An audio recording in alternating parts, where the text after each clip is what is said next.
fire department? It's a testable position. You have to go through the rank structure of firefighter second class, then firefighter first class, then you can promote to driver, lieutenant, and then you can take a captain's test after that, many years. It's usually 2-year increments. All right. So does that make you a supervisor? Yes, sir. All right. And how long have you been a captain? I've been a captain for just a little over a year. All right. And so back in December of 2013, what was your rank? I was a paramedic lieutenant on Rescue 19 at that day. Okay.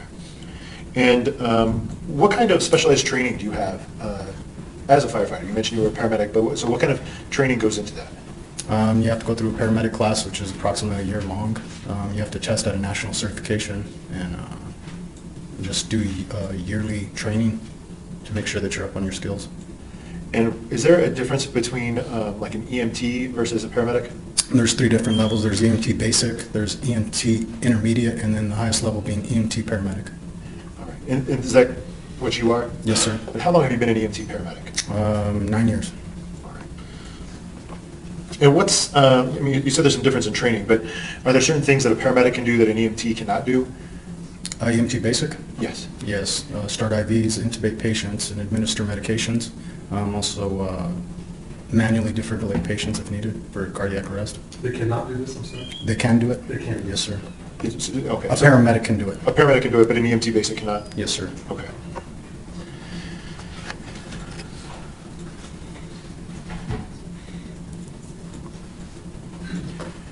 And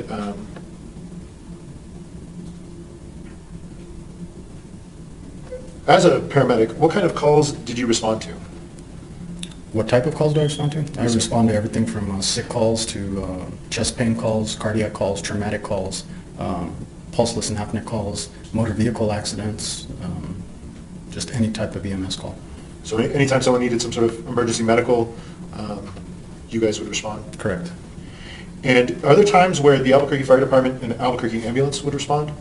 Generally, they respond to all calls, all EMS calls. It's a tiered system, so we'll be the first responders, and Albuquerque Ambulance will be the transporting unit. On certain calls where we need more than one medic on scene, we have 2 medics on our rescues at this point, but certain calls like code blues, such as a person found pulseless and apneic, we'll work together with Albuquerque Ambulance throughout that code call. And what does apneic mean? Not breathing. And were you working on December 27th, 2013? Yes. And did you respond to a call regarding Omari Varela? Yes. How did that call come into you? I believe it came in as an unknown situation regarding a 9-year-old little boy. And where was the call to? I'm sorry? Where did you go? Where was The the exact call? address? Yeah, I don't yes. recall the exact address. Would as part of your role, did you write a report? Yes, sir. Care for the patient. Would looking at that report help refresh your memory? Yes, sir. Yeah, Coach Hunter? Yes.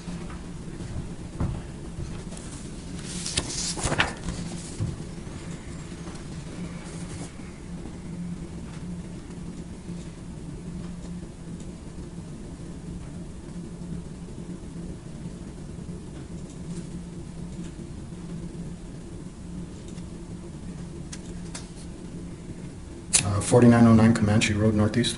All right. Thank you, sir.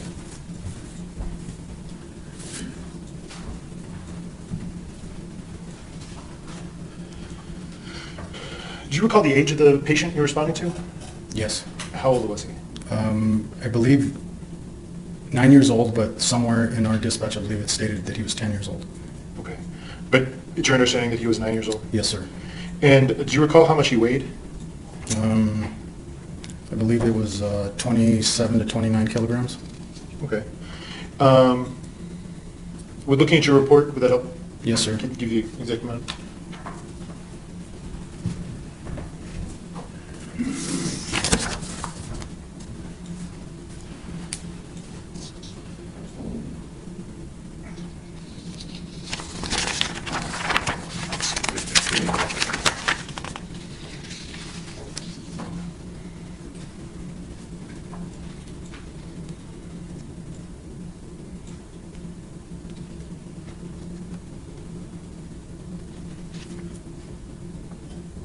$26. And you said that's in kilograms? Yes, sir.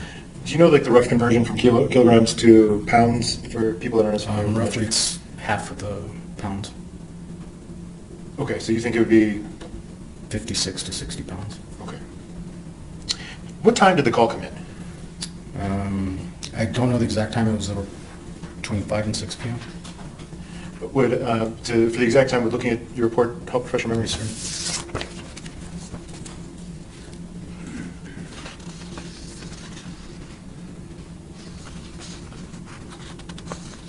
Dispatch was at 16:30, 400 hours.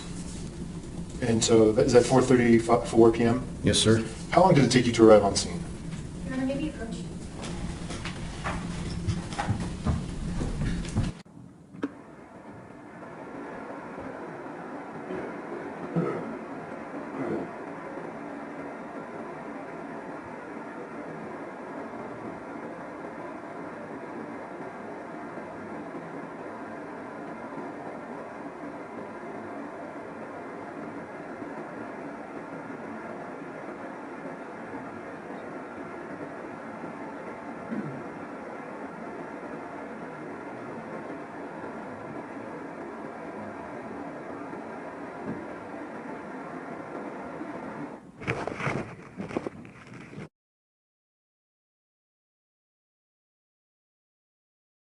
How long did it take you, after you received the call, to arrive on scene? We were on scene at 16:36. All right. And as the lieutenant paramedic on scene, what's your role when you get there? My role is to assess the patient's condition and determine the appropriate care. And when there are multiple paramedics on scene, how do you decide who does what? It's generally directed by the senior officer on the Albuquerque Fire Department. Okay, so in this case, was that you? Correct. All right. And so, if you could, what happened when you arrived? When you arrived at the scene, what did you do? We entered the residence. The patient's mother was talking with the police department, and I overheard her saying something about he was complaining of stomach pain the night before, and she gave him some medicine, and I don't know if that's what it was. We walked past them, saw Albuquerque ambulance taking the patient off the bed and turning and looking at me and telling me that the patient was pulseless and apneic. We laid him on the floor, checked again for vital signs, which we had no respirations and no pulse, and initiated CPR. All right. And so, just so we're clear, who was on scene when you were, who was in that room when, with Omari at that time when you arrived? Albuquerque ambulance. All right. And based on the initial call, is that what you were expecting to find when you walked into that room? No. What were you expecting? Unknown situations, you don't really know what you're going to find. You might find someone unconscious, you might find someone that's pulseless and apneic. You can have a totally different situation where a patient is sitting down talking to you and someone called because they just felt that that person wasn't acting normally, so wasn't really sure what we were going to find. Okay. Did you feel his skin, Omari's skin? Yes, I did. And how did it feel? No, his core was still warm, his hands were a little cold. All right.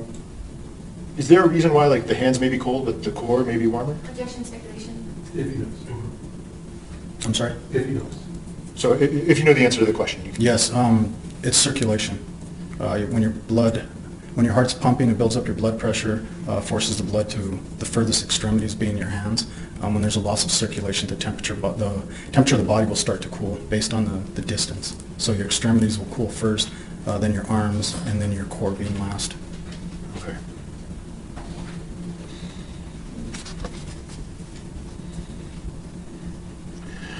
And in response to this condition, what did you do? We initiated CPR and started getting the patient on the monitor to see what type of heart activity we may have had. We started assisting respirations with the back valve mask, and we just we pulled out a Brasilo tape, which is a measurement for children, to determine the dosage of medications for that size of child. How does the Brasilo tape work? It's a color-coded system. You place one end of it at the head of the patient, the other end of it ends up at the feet, gives you another color code, and everything within that color code will be the doses of medications for that particular child. All right. And so did you administer any drugs? Yes, we did. What type of drugs did you administer? Epinephrine. And what does epinephrine do? Why do you administer epinephrine? That's basically adrenaline-type drug to help start the heart. All right. All right.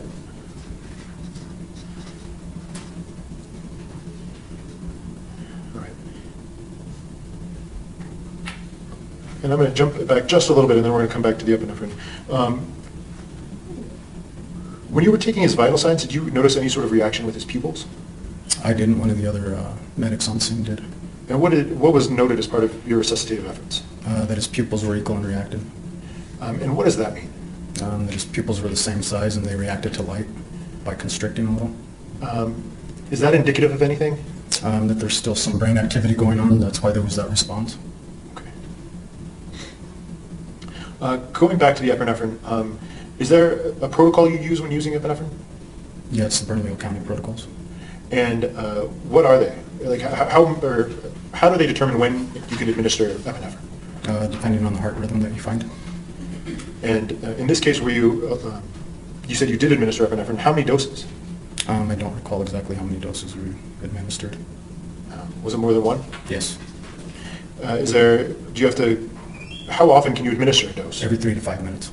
All right. And who keeps track of that time? The officer in charge, which would be me. So you would have been keeping track of the time for the amount of doses and how often? Yes, sir. Okay.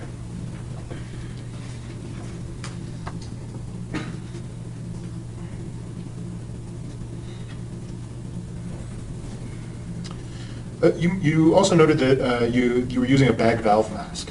Yes, sir. What is that? It's a bag that has a mask goes around the patient's face. It has a bag that fills with air, and it helps with respirations of a patient who's not breathing. And are there any other kind of tools that are used with the bag valve mask that help determine whether or not there's any signs of life on a patient? No. What is capnography?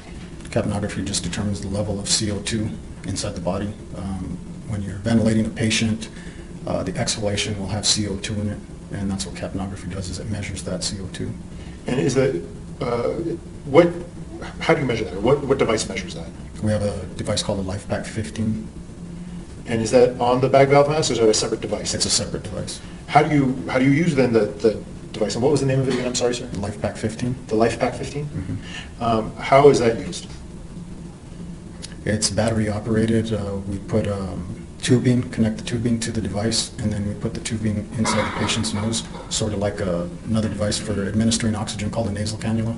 And based off the air that's coming out of the patient's lungs, it does its own measuring inside the machine of the LifePak 15. All right. Was there any change in the capnography for Omari? Yes. What happened in this case?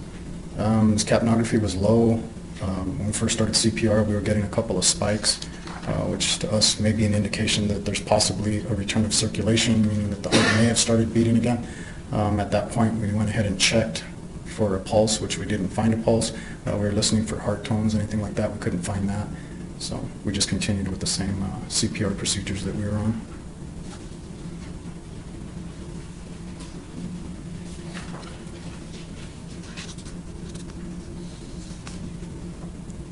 You mentioned kind of the Bernalillo County protocols. As part of those protocols, do you consult with anybody? Yes. And who do you consult with? MSEP. What is that? It's a medical control physician. And did you consult with one in this case with Omari? I did not. The Albuquerque ambulance medic did. Okay.